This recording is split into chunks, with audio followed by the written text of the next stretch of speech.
ચાલો આજે એક એવી વાત કરીએ જ્યાં એક નાનકડી વસ્તુ કેટલી મોટી અસર કરે છે. આ વાર્તા છે એક ગામડાની શાળામાં આવેલા ટીવીની. પણ આ વાત ખાલી ટેકનોલોજીની નથી. આ વાત છે ખુશીની, ચિંતાની અને એ બધાથી ઉપર માનવતાની. તો વાર્તાની શરૂઆત થાય છે અહીંથી, શંભુનગર પ્રાથમિક શાળા. અને જુઓ, શાળામાં એક નવું નક્કોર ટીવી આવ્યું છે. હવે એ જમાનામાં ગામડાની નાનકડી શાળામાં ટીવી આવવું એ કંઈ જેવી તેવી વાત નહોતી.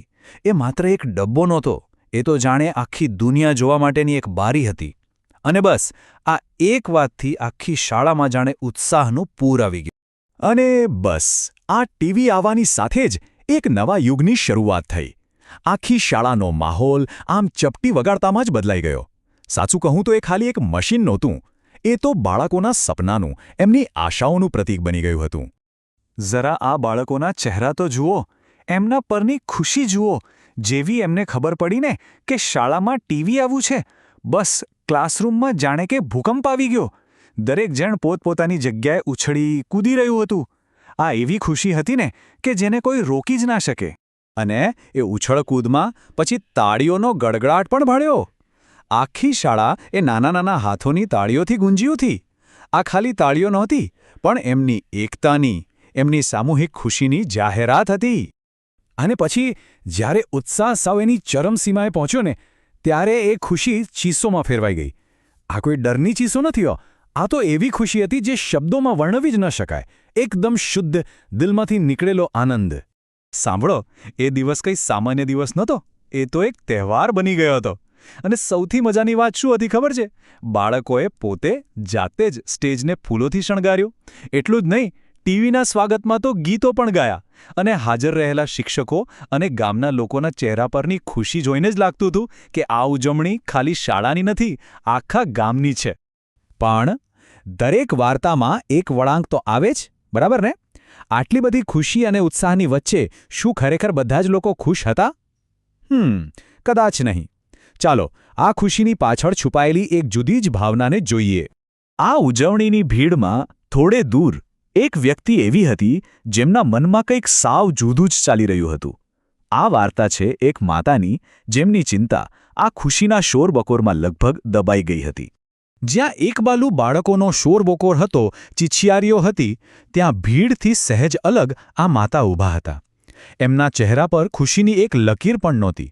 એમની આંખોમાં ભવિષ્યની એક ઊંડી ચિંતા સાફ સાફ દેખાઈ રહી હતી. શરીરથી તો એ ત્યાં જ હતા, પણ મનથી જાણે ક્યાંય બીજે જ ભટકી રહ્યા હતા. એમના મનમાં કેવા વિચારોનું વાવાઝોડું ચાલતું હશે નહીં? એમની ચિંતાનું કારણ હતું ગરીબી અને એમના બાળકની ચિંતા. એ વિચારતા હતા કે મારો દીકરો જ્યારે બીજા બાળકોને જોશે ત્યારે એને એવું નહીં લાગે કે આપણી પાસે તો કંઈ નથી. અને જ્યારે એ માસૂમિયતથી પૂછશે કે મમ્મી, આપણા ઘરે ટીવી કેમ નથી, ત્યારે હું શું જવાબ આપીશ? અને સૌથી મોટો ડર તો એ હતો કે કંઈક આ ટીવીની ચમક-દમક એને ચોપડીઓથી દૂર તો નહીં કરી દે ને? તો સંઘર્ષ આ જ હતો. એક બાજુ હતા પુસ્તકો, એટલે કે આપણું પરંપરાગત શિક્ષણ, પાયો, મહેનત. અને બીજી બાજુ હતી આ સ્ક્રીન, એટલે કે આધુનિક આકર્ષણ, સહેલાઈથી મળતું મનોરંજન. એ માતા માટે તો આ જાણે ટેકનોલોજી અને શિક્ષણ વચ્ચેની એક લડાઈ હતી. પણ હવે વાર્તામાં એક ખૂબ જ સુંદર વળાંક આવે છે. કહેવાય છે ને કે જ્યાં સાચી ચિંતા હોય ત્યાં કોઈક રસ્તો જરૂર નીકળે છે.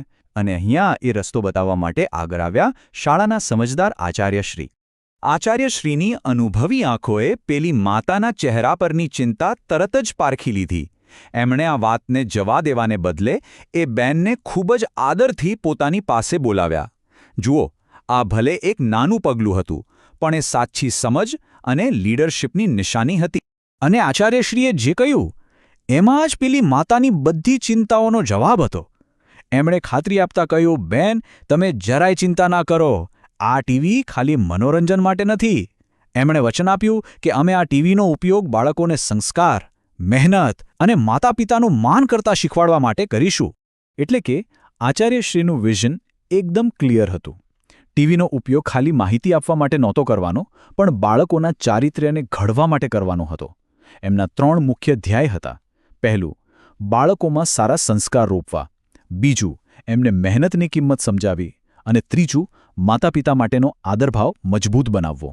જુઓ, શબ્દોમાં તાકાત તો હોય જ છે, પણ એનાથી વધુ તાકાત કામમાં હોય છે. આચાર્યશ્રીના શબ્દોથી માતાને શાંતિ તો મળી, પણ વાર્તાનો અસલી ક્લાઇમેક્સ તો હવે આવવાનો હતો. તો ઉદ્ઘાટન પછી એક સરસ મજાના જમણવારનું આયોજન થયું. મેનુ ભલે સાદું હતું, ગુંદી, ગાંઠિયા, ખીચડી અને શાક, પણ એમાં પ્રેમ અને લાગણી ભળેલા હતા. બધા બાળકો લાઇનમાં એકસાથે બેસીને આનંદથી જમી રહ્યા હતા. આ દ્રશ્ય જ એકતા અને ભાઈચારાનું પ્રતીક હતું. અને એ જ વખતે આચાર્યશ્રીના શબ્દો હકીકતમાં બદલાયા. એ ચિંતાતુર માતાના દીકરાને ખૂબ જ પ્રેમથી ખાસ રીતે જમવાનું પીરસવામાં આવ્યું. આ કોઈ દેખાડો નહોતો. આ તો એક નાનકડી પણ દિલને સ્પર્શી જાય એવી વાત હતી, જેણે માતાના મનમાંથી બધો જ ડર કાઢી નાખ્યો. બસ આટલું જોતાં જ પેલી માતાના મનમાંથી ચિંતાના બધા વાદળ વિખેરાઈ ગયા. એમને જ ઘડીએ ખાતરી થઈ ગઈ કે અહીંયા ખાલી ભણતર જ નહીં, ગણતર પણ મળશે. એમના મનમાં એક જ વિચાર આવ્યો, મારું બાળક સાચા હાથોમાં છે.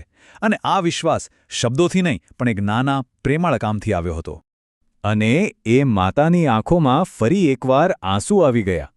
પણ આ વખતે એ દુઃખના નહીં, ચિંતાના નહીં, પણ સંતોષના આંસુ હતા. એમની બધી ચિંતા હવે એક ઊંડા સંતોષમાં બદલાઈ ગઈ હતી. તો આ નાની પણ ખૂબ ઊંડી વાતનો સાર શું છે? આપણે આમાંથી શું શીખી શકીએ? આ વાર્તા ટેકનોલોજીથી ડરવાની નથી, પણ એ શીખવે છે કે કોઈપણ મશીન કે સાધન કરતાં માણસની સમજણ અને લાગણીની તાકાત હંમેશા વધારે હોય છે. અને અંતે આ વાર્તા આપણને એક બહુ જ સરસ વાત યાદ અપાવે છે કે કરેલા કર્મોનું ફળ ક્યારેક આ જ જન્મમાં અને તરત જ મળી જાય છે. અહીં આચાર્યશ્રીએ જે દયા અને સમજણનું બીજ વાવ્યું હતું, એનું ફળ એ જ ઘડીએ એક માતાના સંતોષના આંસુ બનીને મળ્યું. આ એ વાતનો પુરાવો છે કે ટેકનોલોજી ભલે ગમે તેટલી આગળ વધે, પણ સૌથી મોટી તાકાત તો હંમેશા કરુણા જ રહેશે.